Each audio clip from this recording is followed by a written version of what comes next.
tastes so good. Tastes like it should. That tastes so good.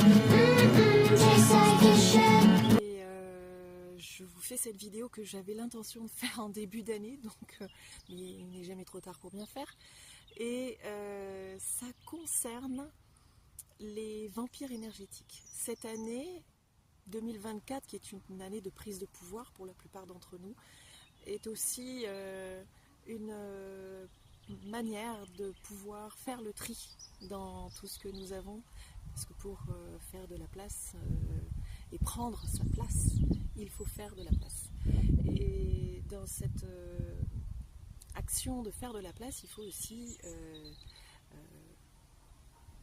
prendre la responsabilité de s'éloigner des personnes qui nous sont plus ou moins toxiques, parce que le vampire énergétique est toxique, c'est pas très loin en fait.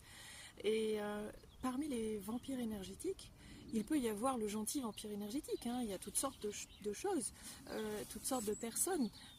On est nous-mêmes en tant que parents, on peut être des vampires énergétiques de nos enfants. Fais pas ci, fais pas ça, pourquoi t'es comme ci, pourquoi t'es comme ça, c'est usant pour nos petites progénitures. Mais c'est aussi la personne qui vous harcèle de questions, c'est aussi la personne qui vous assène tous ces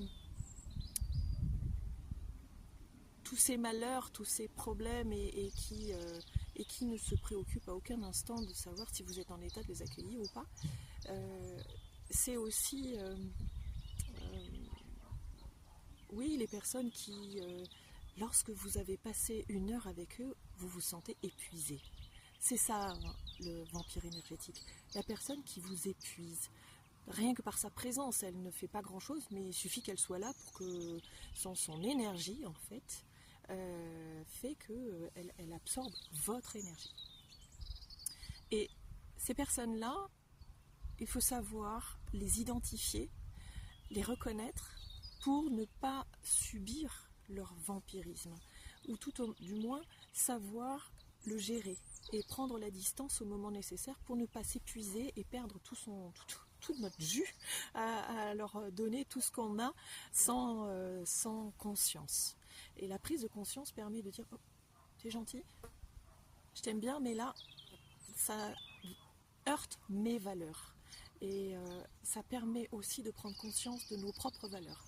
Donc cette petite vidéo aujourd'hui pour vous parler de ça et vous dire ça n'est pas égoïste justement de mettre ce genre de personnes un petit peu à distance quand ça prend trop de notre temps et trop de notre énergie. Quelqu'un qui vous prend tout son temps, c'est aussi une forme de vampirisme énergétique. Il vient pour 1 heure et il part 5 heures après.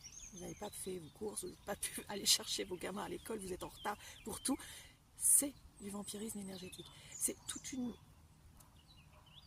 N'hésitez pas à m'envoyer des messages et à me demander s'il y a des précisions, parce que c'est pas en une seule vidéo que je vais vous expliquer ce qu'est un vampire énergétique, mais il y a 36 manières de l'exprimer d'ailleurs, donc, mais d'arriver à déterminer ce qu'est un vampire énergétique, à quel moment il devient toxique, parce qu'il n'y a pas que les vampires énergétiques qui sont toxiques, c'est pas propre à ça, mais comment faire pour s'en préserver, voilà, et ne pas le devenir à son tour, parce que généralement on risque de transposer, hein. On nous a pris l'énergie et du coup qu'est-ce qu'on fait? On cherche où on va pouvoir en prendre à notre tour.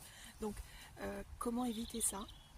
C'est une manière de bien prendre sa place. Je vous dis à très bientôt et puis si vous avez des questions et si vous avez des sujets que vous souhaiteriez aborder, n'hésitez pas à me les mettre en message privé ou en message tout court et on verra ce qu'on peut faire. À très bientôt. Ciao, ciao.